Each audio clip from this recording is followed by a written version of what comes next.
VOB is a voice of a people, a voice of a nation with something to say, reaching out to thousands of people all over the world every day. So take time and let us know what's on your mind. You'll find a voice on VOB. Oh yeah, turn on your radio from coast to shining coast, the voice of Barbados. This evening, we have with us members of staff from the National Council of Substance Abuse.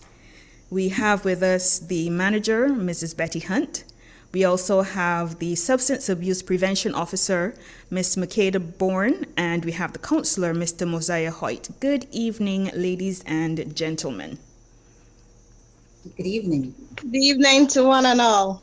Good evening. Yes, so we are going to have this all-important discussion on the role of the NCSA.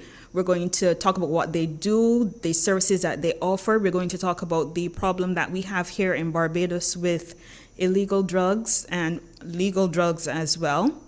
We kind of missed Drug Awareness Month. That was back in January. We're a little late to the show, but better late than never. Their theme for the month of January was Strong Families, Stronger Nation.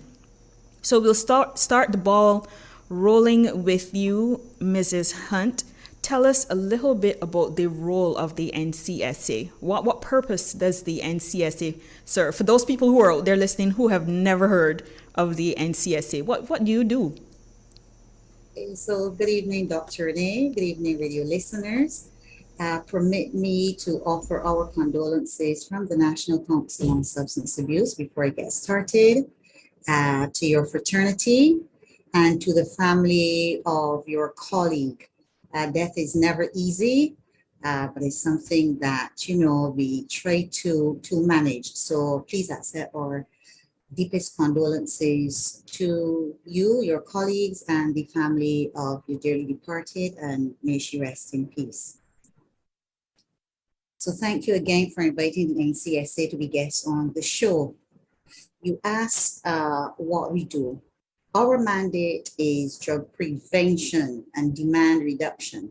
And that goes the gamut from trying to stop the initiation of the first use of drugs, whether that is illegal drugs or the improper use of legally prescribed drugs and legally available drugs, right down to treatment and rehab, and past that into reintegration. I really hope that by the end of this show that we would have imparted some new bit of information, some change in somebody, but more importantly, that I hope we are able to encourage someone who out there who's challenged by substance use to seek help. Yes, you mentioned that Drug Awareness Month was in January, but we've adopted the theme Strong Families, Stronger Nation for the entire year. And it's around that we're building our interventions. And so this evening, being part of Child Month and also the emphasis on family, we wanted to speak about what happens when the family is impacted by substance abuse. What happens when it is the head of the household? What happens if it's the female? There are different impacts that the family feels and the family goes through as that family is challenged by someone with a substance use disorder or is impacted by substance use in any way. And so we at the council, we've recognized that there's an awareness that substance use has changed. It continues to change and evolve with respect to the types of substances used, also how those substances are used and the perception of risk. And I have to say that up front because I know there are different views on what constitutes a substance in this context and different points of view surrounding those opinions. But our position at the NCSA is that we give you the facts. You make the choice. But even in doing so, we try to hold fast to the mandate of the demand reduction. And like I said at the outset, preventing initiation or at least reducing your drug use and offering assistance to you, to your family member, to your colleague, your co-worker, right through counseling or referral. And so we do this. We refer and we rely on an updated diagnostic and statistical manual of mental disorders, which we will speak about later. But I just wanted to give that brief overview of the National Council on Substance Abuse. We're a pretty small organization, well-trained staff. We try to keep abreast of the changes as new drugs develop and so. And I have two of my staff with me, as you mentioned, and they can introduce themselves. Makeada Bourne has been with us for quite some time, and she's an experienced substance abuse prevention officer working at the community level. And we're fortunate to have just been joined to expand our counseling with Mr. Mosiah Hoyte. And even though he's a new staff member, he too has lent his expertise to the National Council for some time. So I'm going to pause here and perhaps give both Makeada and Mosiah a chance to introduce themselves and to speak a little more about their role in the National Council. Thank you so much, Manager. Appreciate the introduction. As said, my name is Makeada Bourne, and at the National Council on Substance Abuse, we try to work with every population. We do not segregate, although we are guided by research. So we have a number of programs as it relates to sports. We have programs that relates to working with persons in the community with disabilities. We have programs at the primary and secondary level. And why I mention these is because our focus, as the manager said, is on the family. So we try to reach the family at all points and at all different fraternities and sectors, even the church, wherever we can find the families to get that information out there. So that's my passion. That's what I love to do, getting that information out there and working with all groups. So thank you. I'm looking forward to the discussion. Thank you, Ms. Bourne. Mr. Hoyte? Thank you. Thank you, Ms. Boyce. Good evening, Barbados. I am Mosiah Hoyte, and I'm a counselor at the National Council on Substance Abuse, where my department focuses on treatment. How do we help persons who are challenged with drug dependence? How do we support individuals? How do we support families through that journey that can be a most challenging one? And we have programs that we implement, just as the other departments of the council, and we are really passionate about seeing persons become or return to productive citizens in society. Okay, thank you so very much. When I was researching for this discussion this evening, I decided that I would look up exactly what a drug is to offer some insight to those persons who are listening as to what a drug is. And the dictionary defines drug as a medicine, but importantly, any other substance which has a physiological effect when ingested or otherwise introduced into the body. So it doesn't have to be a medicine, because rum is not a medicine, but certainly rum is a drug by this definition because it does cause a physiological effect. That means that it does something to the body. So rum, for example, and I'm not knocking rum, we've gotten awards in Barbados for rum, so the appropriate use of rum is allowed. We have the problem with the inappropriate and excessive use of rum. That's the problem. That's where the drug becomes a problem. But what happens when you use rum, for example, that you lose your inhibitions and you lose the ability to speak properly and you lose the ability to walk straight. So there's something that happens as a result of taking in this particular drug.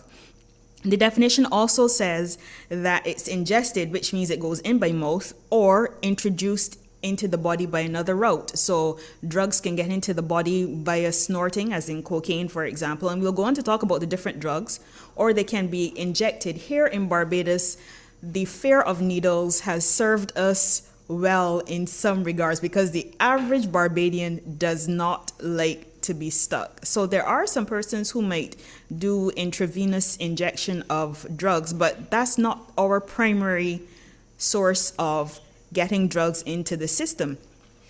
So to you, Ms. Hunte, or perhaps Mr. Hoyte might be a better person to answer this, but which are the most problematic drugs that we have here in Barbados? Thank you for your question. We see alcohol as one of the main drugs being used, and cannabis, marijuana. Those are the two main, along with tobacco. nicotine. We see those as the main drugs being used on island. I don't know if the manager wants to jump in here with any other information, but those three are the major three that we see presenting challenges on island. No, you're absolutely right. Our Barbados Drug Information Network report, or Barden report, which gives an overview of the drug situation on the island. That is due to be launched very shortly for 2020. But that again shows exactly as you said, there's alcohol, tobacco, and marijuana continue to be the leading drugs of abuse. However, there are some other drugs creeping onto the market. Those are the newer drugs. I don't know if you were reading the press recently, and just a couple of days ago, we saw a situation where somebody was actually arrested with ecstasy. And so we tried at the NCSA to keep an eye out for new psychoactive drugs, also new ways in which drugs are used. We seem to be having a challenge in some age groups with cocaine as well. That has come out of the report. I don't want to give too much of that away. Perhaps when we launch that when we release those findings later this month, we can come back and delve into some more of those findings. But certainly that is what we have found so far based on our local research. In addition to having the struggle that we are having with drugs, we know that in the media, the struggle with obesity is a major one here in Barbados, and what the persons who are in charge, at the ministry level, the persons who are in the healthcare sector, what they're trying to do is to reach those persons who are the youngest. Yes, we're trying to manage childhood obesity at all levels of the educational system, but if we can get to the young ones before they develop those habits and they're entrenched in their minds, then we can be on course to reducing the burden of obesity. And in your opening statements, Ms. Hunt, you spoke about prevention of first exposure. So this is where I'm going to come to you, Ms. Bourne. Tell us a little bit about the prevention of substance abuse, the classes, the tutorials. What do you do at our primary schools, for example? Oh, thank you so much. That is a fantastic question. One of the things you will see a lot in the reports from the National Council on Substance Abuse is that a lot of persons react to treatment, not recognizing that prevention is better than cure. And I think most persons would have heard that statement. Yeah, agreed. With that said, we launch as young as nursery. And when we go into nursery, among the nursery children and reception, we are teaching them about their bodies and why they should keep their bodies healthy and happy. Because as you said, if we can get the young ones from early to love themselves and love their bodies and learn what are some of the things I can put inside my body that makes my body healthy and happy, and what are some of the things I can do to make my body healthy and happy, that is the information they need, that as they grow, they can make better choices. So we stress on putting in things like water, not water mixed with things, but plain water. Putting in healthy vegetables and fruits and that balanced diet. We look at things like, a lot of people don't think about this, but even that your body enjoys a nice shower to be healthy and happy, and to brush your teeth and to take care of yourself and to smile and, give yourself a hug and give your parents a hug. Those things help you to be healthy, to be happy. And guess what? It is also one of those factors that can help anyone to de-stress. So while instead of choosing then as an older population who may say, I choose a drug to de-stress, if we can give them that information from young of things they can do that makes them healthy and happy and relaxed, that is also a prevention methodology we use with the younger population, that as they grow, they have those tools that they can implement, hopefully as they grow older. When it comes to the more, to the class 4s, we have programs that run from, as I said, reception right up to class 4. We do a lot about drugs and decisions. So, and we don't just give the children information, because as you appreciate, children are in the community and sometimes they have so much information to share. So we create a forum where as the children are given a channel to share information, and then we correct the information that they may have. We also use drugs and decision to help those young people to start to think through different ways they can handle a situation if they are offered a drug. We move on to secondary school, where we define more about drugs. We give them the definition and we look at drugs in details, so that young persons, as they not only are here locally, but we have to be aware children are on the internet, they are traveling, and that there are many names for drugs, and they need to know these things, because sometimes they can be introduced whether locally or internationally, not knowing sometimes the harm it can cause or even what it may be. So we try to keep them alert as well. Another prevention method we use, as we go back to the theme of family, is that we do a lot of our prevention work with families. So for instance, we have a program where we do a parenting course out of our project solve, where children who are transitioning from primary to secondary school, they come with us for a week to 2 weeks of full camp. And then from there, they go into monthly sessions.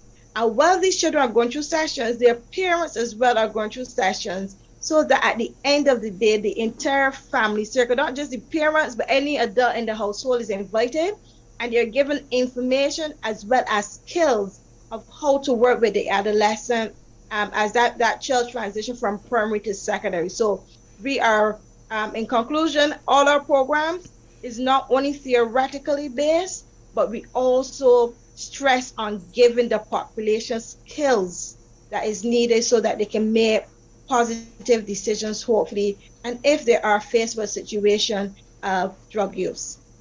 Now, if you were not a substance abuse prevention officer, Makeada, you would be an auntie at a nursery. You can't see the animation on her face, but from listening to her, from watching her speak, I could see her with the little ones around her knees singing, "If you're happy and you know it, clap your clap your hands." That's just the sort of vibe that I'm seeing here in the studio.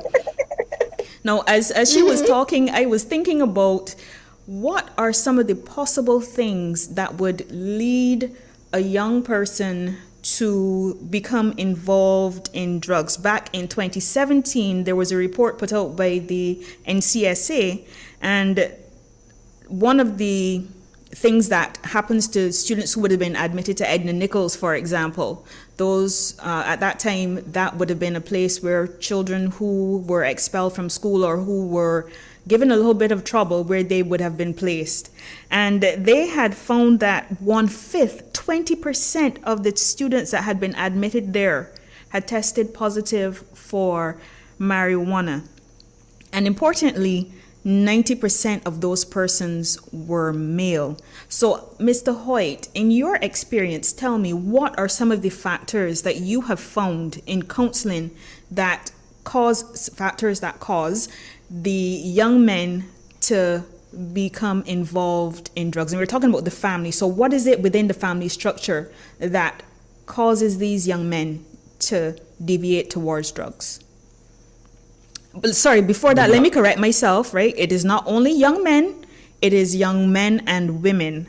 However, the vast majority of persons are male. Let me just make sure that I put that out there. And that is correct. A vast majority of the clients that we do see are male and young men as well. And quite within that 14 to 16 age bracket that we see quite a few clients. And within the family, there is that challenge of males in a household with predominantly females. I am going to be upfront with that one. They're stressed. They have a lot of anger issues because they're not able to effectively communicate how they feel. And because they can't communicate how they feel, they look for a method of, I'm going to relaxation, de-stressing, where they don't have to deal with those challenges. Something that we may not realize too is Some persons go through traumatic experiences. It might have been a one-off event, or it might have been chronic. So within the household, we see things like domestic violence, and where someone can't express their feelings in that situation because they're seen as a child and the child must take its place, then you look for an outlet. And unfortunately, the outlet that our young men are looking to is what they see often: persons using drugs because it looks exciting. There's a measure of curiosity as they go after and try to discover what is this thing that people are doing. So they get into it because they can't express themselves efficiently and effectively. They're dealing with anger, they're dealing with conflict within the home, they're dealing with not necessarily thriving within the classroom as well. That's another topic, but that is it as well, that the system may not be set up to allow them to, do what they love and enjoy. So because of that, they tend to get involved in deviant behavior, and one deviant behavior leads to another, and then they find themselves using a substance that acts as comfort and acts as, or maybe the space that they're in, the people who are there are smoking marijuana, drinking alcohol, and that gives them a sense of belonging. So having that sense of belonging, if you can't get it in the family, you look to get it wherever you can. And just following on from what you said, sometimes it's not only outside of the family, but within households. These are the patterns that our young persons are seeing. You grow up and you see an uncle or an aunt, and they smoke regularly, they drink hard on weekends. And for you, this is a normal pattern. So as a society, we really do have a lot to do, and it could be so easy for us to throw our hands up in the air and say, oh my goodness gracious me, this problem is so pervasive, we can't get anything done. But we're very appreciative of your organization, and this is where I'm going to come to you, Betty. The NCSA doesn't only act by itself, so tell us some more about some of the other organizations with which you are affiliated.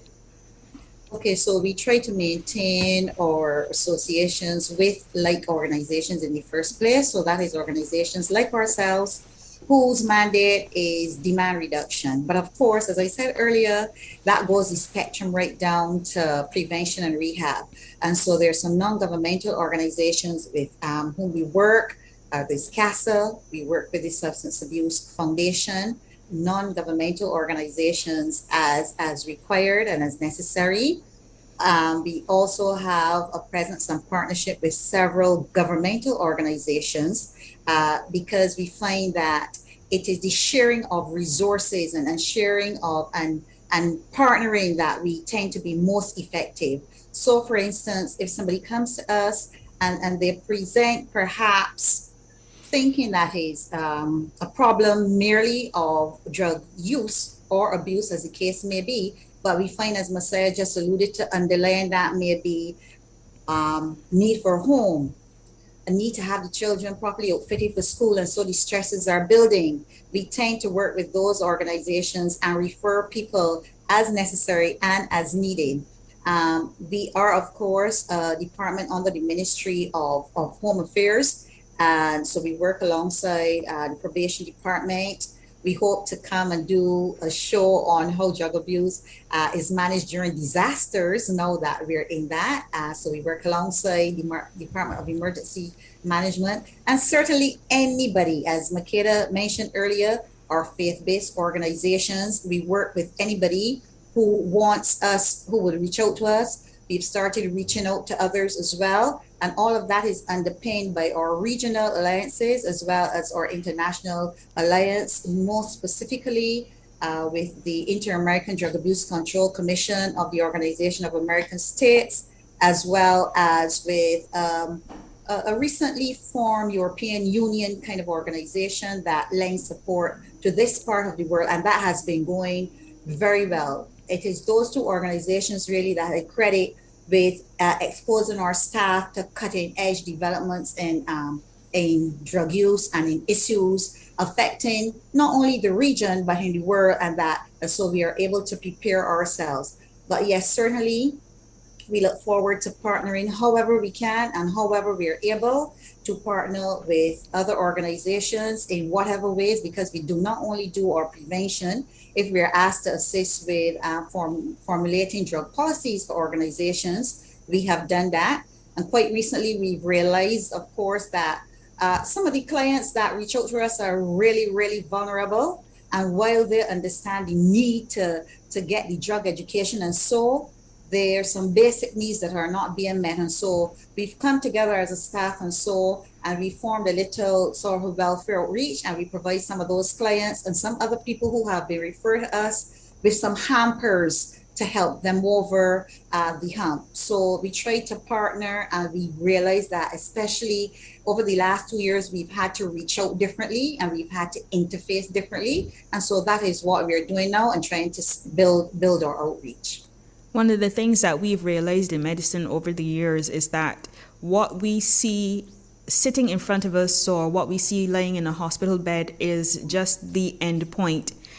There is such an extensive root, and you have to dig deeper and deeper and deeper to find where that root starts. That's ROOT, where that root starts. Because it is not simply a matter that a 9-year-old is smoking marijuana. The question is why? And when you answer that first question, the question behind that is why? And you continue to ask that question why, so that you get to the root of the problem. Because you can't solve the drug abuse if you don't understand what's initiating the drug abuse in the first place. And since we're talking about substance abuse, let's talk about the symptoms of drug abuse. Why would I, as a parent, think that my child is involved in substance abuse? What are some of the clues that would point me in that direction to be thinking about my child could possibly be abusing some sort of drug, apart from smelling alcohol on his or her breath? That's a dead giveaway. And clearly smelling weed. Am I allowed to say that? Smelling weed on clothes and so on. What are some of the more subtle clues? I think I will let you take that one, Makeada, because I have another question for you, Mr. Hoyte. So go ahead, Makeada. Okay, thank you so much for that.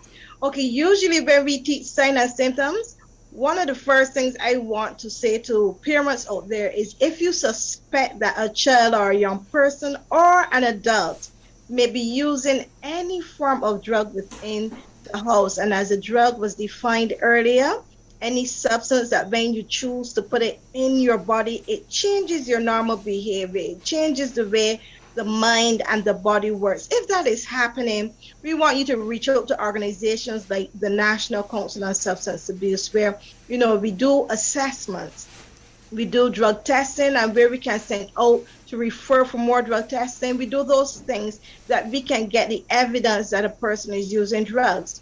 Why do I put that as number one? Because I know when they start to rattle off the list, Barbadians like to go down a list taking and saying you have to be using a drugs, and sometimes a symptoms could be mixed with something as simple as an allergy. So it's a combination of symptoms for a drug. So that's the first thing I want listeners to understand. So do not just pick up one of the signs and declare that the person is using a drug. That's what I put out there first, right? But for each drug, we will have similar or different symptoms. So for instance, if a person is choosing to use cannabis, the short-term effects can include redness of the eyes. So where normally our eyes may be white, that will be turning white. You may have that person immediately, obviously, the smell on their breath and their clothes. You will also have, in terms of shortness, short-term effects will be that person have something known as the munchies. They come in and all they want to do is eat. They cannot stop themselves from eating. And in addition to that, you may have persons when they choose to smoke. And I like to say marijuana is an all-rounder drug, because when a person chooses to smoke it, you can still have different medium and long-term effects at different range of time. So a person, for instance, choosing to use it, can have hallucination. Another person using the same thing, nothing happens to them. So you have that different range that is going on. However, a key thing for adolescents is to know the amotivational syndrome, meaning that person losing interest all of a sudden of football, of basketball, mathematics, whatever it may be. That happens to the brain because the delta-9 tetrahydrocannabinol, which is the main drug found in recreation marijuana, is what goes to the brain, and it basically all set off balance things as the adolescent who is still growing is impacted. So if they're accustomed doing those things, you find they lose interest. If they're choosing to smoke it, guess what? It affects their respiratory system, hence their breathing and different things like that will be affected, along with memory, medium to long term, could be memory, short-term memory effects, where they cannot memorize the schoolwork like before. They can, a parent tell them something and they go, like on Sesame Street, you used to say, a stick of butter, A loaf of bread, a container of milk, and a stick of butter. And before you get out the door, you forget everything. Now, I'm not saying everybody that have a short-term memory loss is on any type of drug. Again, let me reinforce that. But that can happen if a person chooses to use a drug. Now, when we go on to different drugs, in general, we have something known as those drugs that cause the body to go quickly. Because I'm just saying, would not allow me to go on our website. It's going to be given and you get more information. But guess what? You have those drugs that when you choose to put it in your body, it makes the brain and the body go very, very, very, very, very, very, very quickly because those stimulants. So, everything seems to speed up, and then there's a crash. And then there are other drugs that when a person chooses to put it in their brain and body, it makes everything goes very slowly. Those we call depressants. And one of the dangers that is happening, if I could just jot this in here, is where our young people and adults are mixing things that make the body go very slowly and things that make the body go very quickly, like energy drinks and alcohol, because they want something known as a seesaw effect, but it's causing things like young people to block out. So when young people block out in the gutter and so forth, what are we doing? Taking out our phones and we're filming everything, not recognizing how dangerous it is that person could even slip in a coma or Correct. Something worse can happen. So there are so many signs and symptoms, but parents, you normally know, you have that gut feeling. And if you have that, reach out to us. We will do the assessment for you and we will help guide you along if indeed that person is using a drug. And some of our partners, they're able to even test the levels of some drugs that we know, we have an idea of how much that person may be taking in as well. And we're able then to come up with treatment plans with the family.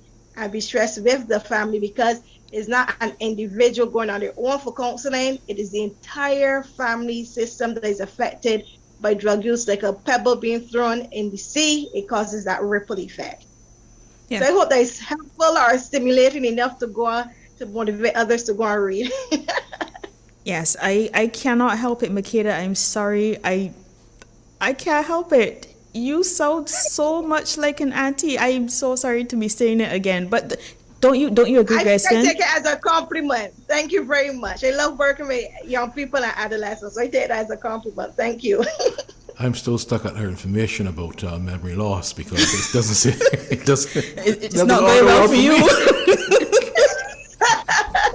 Sorry about that, Grayson. But what we will do at the end of the show, we'll definitely get you that information so that if you need to call in, you can do that and become assessed. Okay, so don't worry, we'll take care of you. I hear you, Doc. So my question to you now, Mr. Hoyte, is what do you find in your line of work are some of the hindrances to persons reaching out for help? Thank you for that question. Listen, the system. Persons are concerned from the get-go about their business. Confidentiality. Correct. Can I communicate this with you, Mosiah, without everybody knowing? So I hear that question. When I say what I say to you, and you see me out and you're with your people, you can tell them that I use, or that I am in the, or that I am in treatment with you. You're going to share my business. That is really important to persons' confidence. That is a hindrance why some people don't reach out, because they want to make sure that what they say here, it stays here and that it goes no place. So confidentiality, and especially within our society where, it's known that Bajans are in everybody's business, that is a major concern and hindrance when it comes to persons reaching out for counseling.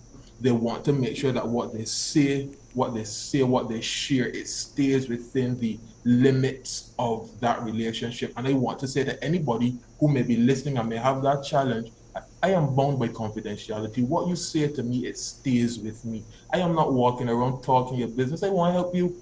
I really want to help you.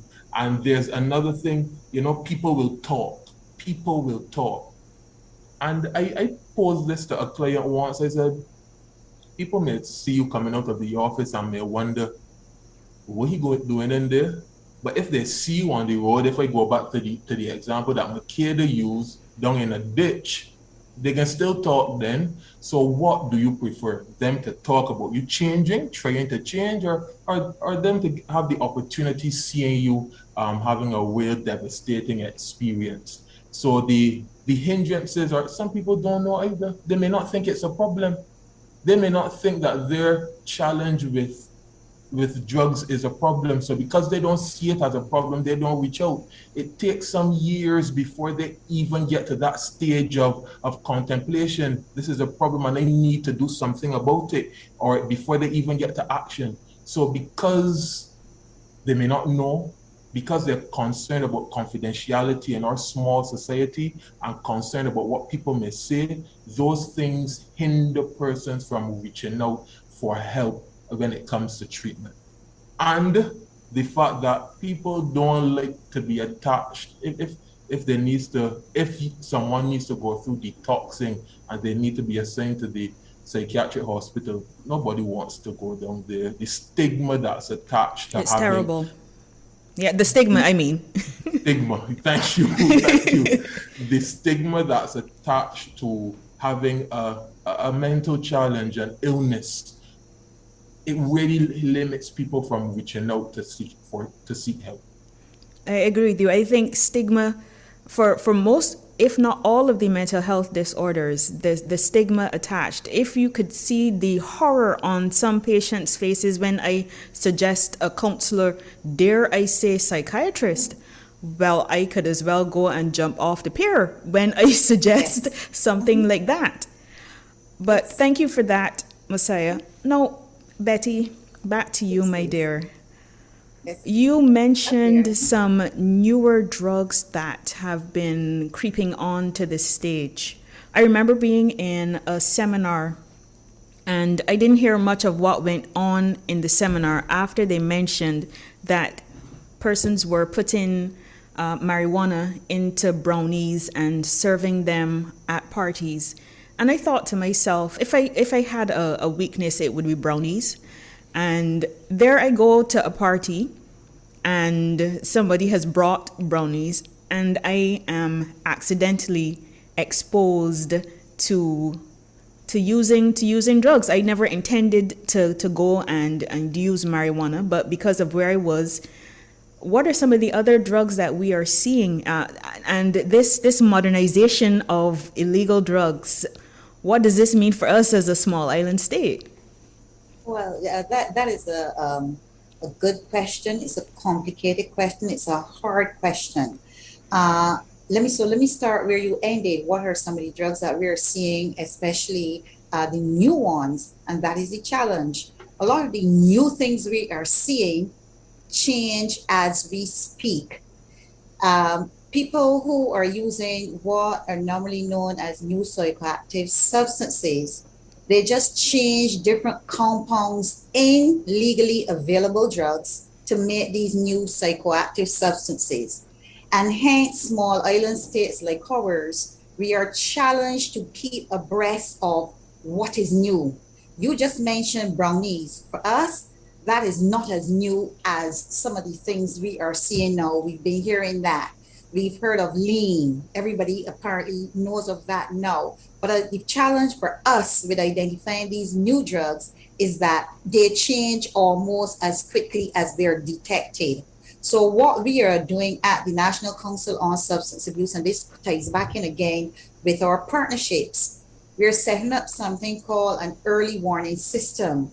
And so this comprises both traditional and non-traditional partners, so that as soon as you see something which you suspect, something that is alarming us now, are the drugs that are packaged to look like candy, and that can easily be sold or mistaken by younger kids. And the effect is exactly what you just described. By accident, they're taking these things that are packaged similarly, but you really do not know the composition of them.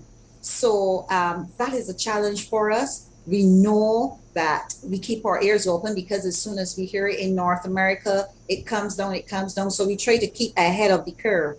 Our challenge is making sure we have a mechanism that works, that alerts us even before it gets to the stage where an arrest has to be made or so. So to answer the question, what are some of the new drugs? That is, for us, new is relative. So we've seen the MDMA, we've seen the party pill, the other party pills, we've seen lean, we've heard of brownies, but what will come up tomorrow? And that is where one of our challenges lies, and that is one of the things that we are aggressively responding to as we go on. It is difficult, but it is something we try to do. Yeah, I've always said that the very intelligent people, not all of them, but they tend to put their energies in the wrong places. If they would use their energies to find a cure for cancer, or to find new drugs, new systems, new ways to learn and teach, and so on and so forth, instead of doing these nefarious things, it would do society so much better. But we just put energy into doing the wrong things. Because it often is a question of economics. It is a quick buck. People who are doing these things are not really concerned about the health effects or any other effects, the damage to the person, the damage to family. When somebody gets hooked on drugs, then it sometimes can evolve from committing opportunistic crimes to something that is more serious and more deadly. Then the cost of treatment and all of that. So they don't understand that. If they can get a product sold and move and have quick cash, that is all they're interested in. And so we have to be on the lookout for like micro traffickers, because that is how the situation is evolving now, and do things to keep abreast of that. And again, we go back to education at a very early stage. But just quickly, I just wanted to mention something which you spoke of earlier, Dr. Renee. Sure, go ahead. Which Mosiah touched on. And this is the whole business of unrecognized trauma. We are now seeing how trauma that is left undealt with is rearing its head in the form of drug use. And you're absolutely right. People will present, but when you really ask a 9-year-old, a 10-year-old, a 14-year-old, and you start to look into backgrounds and look into experiences, a lot of these people are bringing unresolved trauma. And the only way, or one of the easiest ways to get past this, is to be with the in crowd now. And so the in crowd, the popular crowd, is perhaps a person who's willing to try something that is just outside the box. You don't want to hang out with the nerds. You want to hang out with the people that are doing stuff that may be popular. And so this is something we too are looking to address aggressively. How do we encourage people to come in and speak about the trauma? And it goes right back to what you said, getting rid of the stigma. Yes, there's a stigma attached to anything that relates to mental health, but there seems to be that additional burden of drug use. And this whole business of being recognized as a parole and other kind of unkind terms and so on, because quite honestly, because that is how it was perceived historically. But as the science grows and as we get to understand more, we understand that it's not just a matter of you can start when you feel like, or you started because you're worthless, or you don't have anything else to do. It is a whole set of factors underlying this business of drug use, and especially when it spirals down to addiction. And one of the things that we really do want to mention here is that drug abuse does not care about social class. It does not care about complexion. It does not care about how much money you have. Perhaps if you have more money, then you might not have to resort to theft and so on to support your habit. But it doesn't care. It doesn't care if you belong to King Ping or if you belong to the person at the bottom of the totem pole. It affects families throughout. And this is why we're trying, and I say we because, I'm part of the system as well. This is why we're trying to get persons to be aware of the impact of illegal drugs on the lives of our families. The theme for the NCSA, Strong Families, Stronger Nation. If we can get strong families, then certainly our nation would be better than it is. And that's what we want as proud Barbadians. We want to be part of a strong nation, a nation that is not severely impacted by illegal drugs. We really, really do want the best for our nation. You want to say something? You're absolutely right. And I often caution, yes, we're struggling now. We're faced with so many challenges. But as we seek as a nation to respond to the challenges as they arise, let us pay some attention to this whole business of drug abuse, because that can undercut all of the gains that we are trying to make. The resources that have to go into treatment, the resources that go into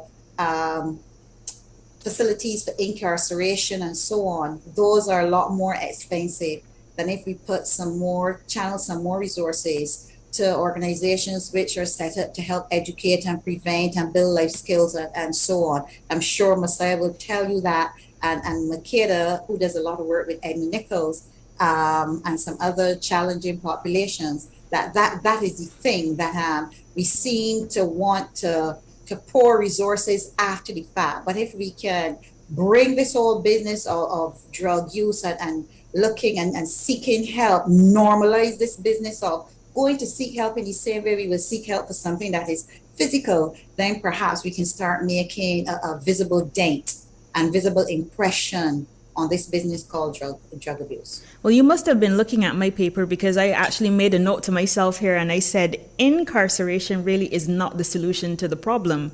And the next thought I had after that would have been to ask the question about what additional resources does the NCSA need? So you touched on that, and thank you very much for answering that question. And I can answer for you the additional resources that you need. You need more staff. You need more finances to fund the programs, especially the prevention programs. You need more counselors. You need those persons who would be able to help with your social programs. You need donations from the private sector to continue with the hampers that you are doing, because we've had to change the way that we are serving our clients. Have I missed anything? Actually, you seem to have been looking at my notes now. No, you have captured it beautifully. Okay. Beautifully, you have captured it. Okay, so Makeada, my question to you is, please tell our listeners, we are 5 minutes out from the end of our program. How do we reach the persons over there at the NCSA? Oh man, listen, we want to hear from you, Barbados. Even if you have one question about drugs assessment, call us at 535 NCSA, that is 535-6272, and our counselors, their private cellular phone line, you can call from the landline, WhatsApp, they only will see the messages, 832-9120, 832-9120, or 832-9121. Feel free to call us. Someone will ask you. If we don't get to it right away, we will call you back, because every call is important to us. And you mentioned a website where persons can go to get additional information. May we have that website, please? Oh, yes. Feel free to log on at www.ncsa.gov.bb, and we have the information. If it is not clear, you have questions, again, call us, and we are ready to come into your organizations. And listen, there's no organization too big or too small. We are always ready to set a date and time and come in and do more information giving. We are always excited to do that. Let's go over this one. Go ahead, please. Good evening. Welcome to the Better Health Radio Show. Good evening, Dr. Boyce, to you and your guest. Hi, good evening. I just want to ask the goodly people there from the NCSA, what is their success rate? How much souls do you think they have saved Yeah, that was my last question. by their programs? And give us an idea as to how successful they think they are. Thank you. Okay, so somebody has leaked my research and somebody has been showing my papers and questions around to the general public, because I wanted to end the show on a positive note, as it were, because I do believe that there have been successes and many successes. We know we can't save everybody, but the reason you go back every day is because somebody has benefited and somebody has become, like you said earlier, Mosiah, a productive member of society again. So have we had successes? That was to you, Mosiah. We've had successes, of course. Will I be able to give you the numbers? Manager will definitely have to be giving you the numbers. But we have successes when we see young men who come to our organization and who go through the process of treatment and are able to reduce or cease use. That is a success. When we see families who are broken because of substance use, and we can see cohesion, we can see stability and equilibrium in these families, that is success. So we continue to see success in every pocket. We go into schools, and when a child can go home and challenge their parent about drug use, that is success. So we see success in all areas, wherever we go. We're going to schools, going to communities. When they come to us, when we go into the workplaces, there is success. If we can challenge your thought, change your behavior, that is success. Statistics, I leave that to Manager Betty Ann. But we do have success.